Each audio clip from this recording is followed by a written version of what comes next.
Hello everyone, welcome to Come Sit at My Table. We're Tom and Melissa. Thanks for being here for our video. Today we are doing roasted asparagus. Don't click off this video. I know when some people hear asparagus, they're out. Just give me a chance, would you? I want to show you how we fix asparagus, and it's delicious. So, let's talk about what we're going to use to make roasted asparagus, and it is so simple. You're going to just love how easy this is. First, we need asparagus. Now, when you buy asparagus at the store and you bring it home, you need to put it in some kind of a heavy container, something deep that will hold it up, and you need to put 2-3 inches of water in that container to keep the asparagus wet, to keep it hydrated so it doesn't wilt. I like to use wide mouth canning jars. It just holds it really well. Quart jars are really good for that.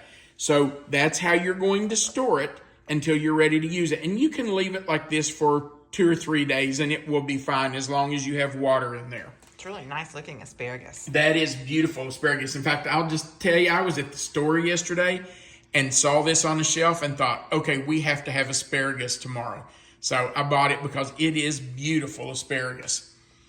We're going to use 2 tablespoons of olive oil.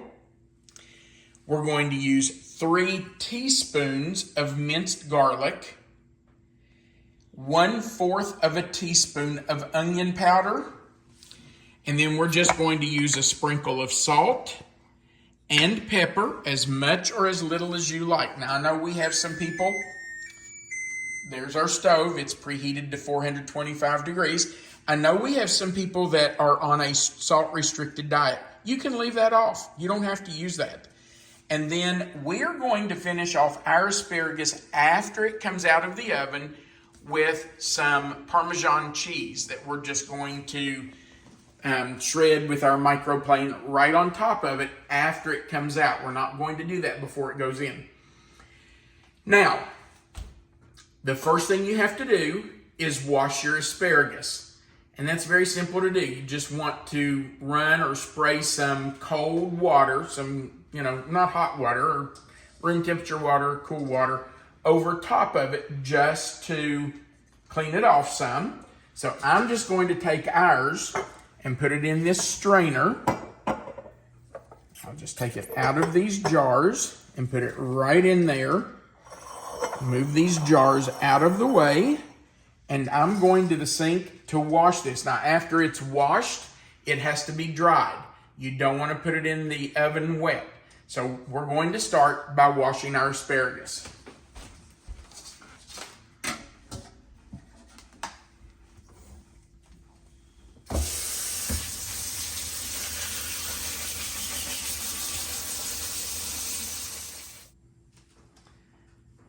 So we're just going to take our asparagus and lay it on a towel, put another towel on top of it, and just kind of roll them between the 2 towels just to get as much of that moisture off there as we possibly can. You just want to try to keep them from being wet. If they're a little damp, that's okay, but you just don't want them to be wet when they go in to the oven, because then they're going to steam rather than roast. And that's not what you want. You don't want them steamed. So let's just make sure that most of that water is off of them. Okay, now, maybe our kids were weird, but I thought they were very normal. But they loved stuff like asparagus. And they still do. And they still do. Not all kids do. Let's just tell the truth. Not all adults do. And that's okay. You don't have to like everything. But, I've said it before on here. If you'll get your kids involved in cooking, they'll eat whatever they're cooking. So here's something you can have your kids do when you're making roasted asparagus. You can have them help you break the asparagus. Now, if you've never broken asparagus, it's very simple. There's a hard, woody part down at the bottom. This thicker part has a section that's really hard and woody. It's very tough. You don't want to eat it. So the way you get it off is just to hold your asparagus, take the bottom part and bend it.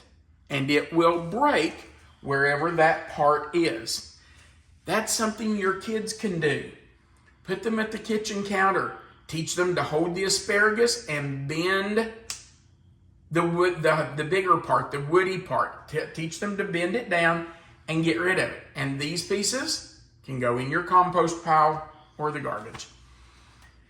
Now, what are we going to do with those once we get them broken? Well, we're going to put them on our baking sheet. So we're just going to take a piece of parchment paper.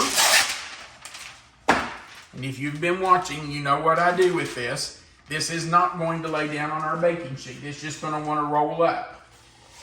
The way to keep it from doing that is just to crunch it up really good. In the country, we would say wad it up. So we just wadded up that paper, and now it will lay right down on your baking sheet.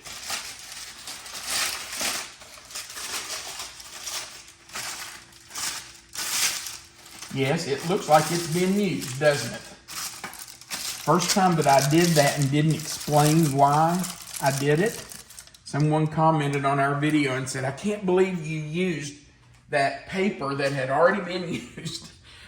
Well, it hadn't been used. It had just been crunched up so it would lay flat. Now, we were talking about kids that wouldn't eat asparagus or other things. They're not the only ones. We were eating one time at a restaurant, and Melissa and I think, ordered asparagus. I think we both did. And I had a friend who said, I can't believe you're ordering asparagus. How can you eat that stuff? And I said, you don't like asparagus? And he said, no. And I said, well, what don't you like about asparagus? And he said, well, I don't know, because I've never tried it. There's a real expert for you. Okay, if you've never tried it, then it's not that you don't like it, it's just that you haven't tried it. So, and the truth is, sometimes for people who have tried it, it's not prepared well. That's true. My mother loved asparagus. She never roasted it. She put it on the stove top and steamed it, and it kind of turned into mush. Loved my mother, but I didn't love the way she fixed asparagus. Now this one doesn't want to break. There it is. If you get one that doesn't want to break, it's just kind of floppy. If you'll just turn it, it will eventually break. So if you've not tried asparagus, please don't count it out. It's a delicious food. All you have to do is just fix it like this. It's just roasting it. We're just going to put some olive oil, garlic, onion powder, salt and pepper on there, and put it in the oven. So, all right, I'm going to finish breaking off the ends of these asparagus and get them on the baking sheet, and then we'll finish the recipe.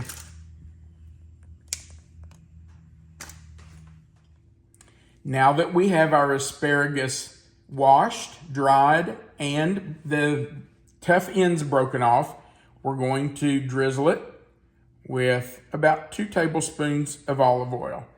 If I wasn't doing this on camera, if I was just doing this for us, I probably wouldn't measure. I would just put some on there. But I normally measure when I'm doing it for a video because I want everybody to know how much I used. All right, so we're going to put that olive oil on and 3 teaspoons of garlic. And I'm just going to, well, that doesn't want to come out there. Okay, let's just put it on like that because we're going to mix it up anyway. Just try to spread it out a little bit, as much as we can. All right. And now we're going to just mix that around. You just want to, I forgot. We want to put our onion powder on. I don't feel like that bunch at the top there got any of the garlic. Well, it's going to. We're going to mix it up here in a minute. So I'm just going to sprinkle some of this onion powder, and 1/4 of a teaspoon is plenty for one bunch. That smells strong. It is strong. It's going to be delicious too. Now, we're not going to put our salt and pepper on until after we mix this around. But we're just going to take this and just roll it around. We're going to get that garlic mixed in. We want to get everything covered with that olive oil. And you can see it's all getting coated. Now, we want to spread that back out. You may or may not be able to get them in a single layer unless you do them one at a time. But you don't want them piled up. If they're in a single layer, they're going to roast better. So just kind of spread them out some. Doesn't it? It smells so good. It does, doesn't it? It smells delicious. It's that garlic and that onion powder and all that olive oil. All right, let's put some over here. Some over here. They don't have to be perfect, but just put them in. And now we're going to sprinkle them with salt and pepper. I guess I had better wipe my hands off first, hadn't I? All right. Now, I never measure the salt and pepper. I don't know. Just put some on. I just take it and sprinkle it right over top of them. I'm going to say there's 1 pinch. So 2 pinches, how's that? 2 pinches of salt. And a nice healthy sprinkling of pepper. We'll do 2 pinches of pepper also. Maybe just a little more pepper. That's it, folks. That's the whole thing. Well, except you're going to put a little cheese on it at the end if you want cheese. Anything besides cheese you could use? Absolutely. You can put red pepper flakes on there if you want it to have a little heat. You could take a lemon, cut it in half, and squeeze lemon juice on them. That's delicious too. If you want some crunch, you could put some slivered almonds on there and let those bake with it. That would give it a nice crunch on your plate. So that's it though. Whatever you want to add, you can add. Now we're going to go into a 425-degree oven for 12 to 15 minutes. How are you going to know when they're ready? Well, you're going to take a sharp knife, a little sharp knife, and just stick into 1 or 2 of them. I would suggest some of the bigger ones. Let me just show you here. Let me see if I can find a little tiny one. This is a really thin one. See, it's not very big around compared to one like this right here. Look how thick that is. Let me just pick those up to show you a comparison. Look at the difference in the size of those. So if you're going to test it with a knife, I would test it in one of the bigger ones because you want to make sure they're done. Okay, so we're going in for about 12 to 15 minutes. If you test it and it's not quite done, leave it 1 more minute. Test it again. If it's not done, leave it 1 more minute. You might need 18 to 20 minutes, but that's really unusual. Ours are usually done in about 12 to 15 minutes. All right, we're going in the oven. Our asparagus has been in for 15 minutes, and I'm going to test it just to see. Oh yeah, you can see it went right in there, no problem. There's another pretty good sized one. Absolutely, goes right in. So those are ready. Yum. Now, let me grab a plate here.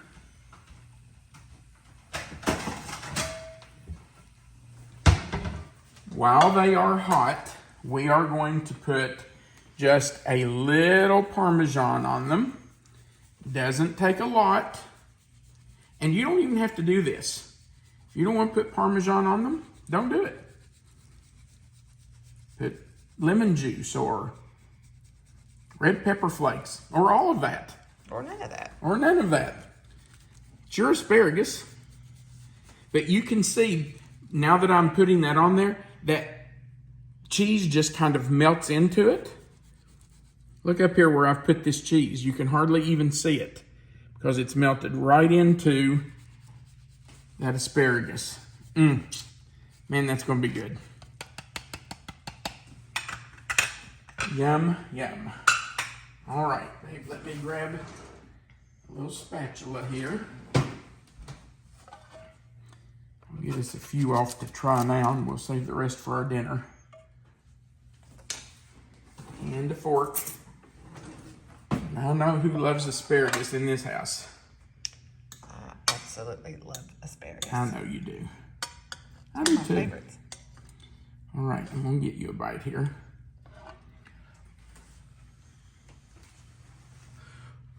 Somebody complained on one of our videos because I blew on the food before I fed it to Melissa.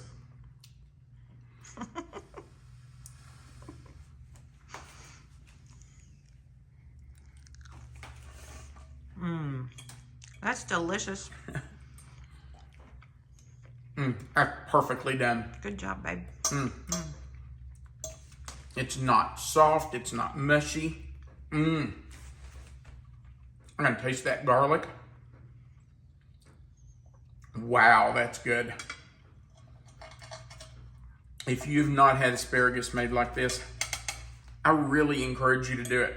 I know not everybody likes it, but a lot of people who say they don't like it haven't even tried it. And it can be prepared poorly. So, in all fairness, if you've tried it and you didn't prepare it, it may have just been the way that it was made for you. Absolutely. Someone may have just overcooked it or undercooked it or Not spiced it up. not knowing how to season it correctly. You need that salt and pepper on there. You need the garlic and the onion powder to give it some flavor. Man, it's delicious this way. Please try it if you haven't before. All right, we would appreciate you going right below this video and clicking that thumbs up button. If you haven't before, click that subscribe button. Join our channel. Take a seat at our table. Remember that right under the video where you see the title of this recipe, it'll say roasted asparagus. Click that. That box will expand. Melissa always puts the written recipe for every video we do in that description box. And our contact information is under that. You'll find our address. Also at the bottom of the screen, if you scroll down, you'll find a place that you can leave us a comment, and we love reading your comments. So feel free to leave us a comment. We'd love to hear from you. Thanks again for watching our video. We want you to remember, you are always welcome to come sit at my table. Have a great day.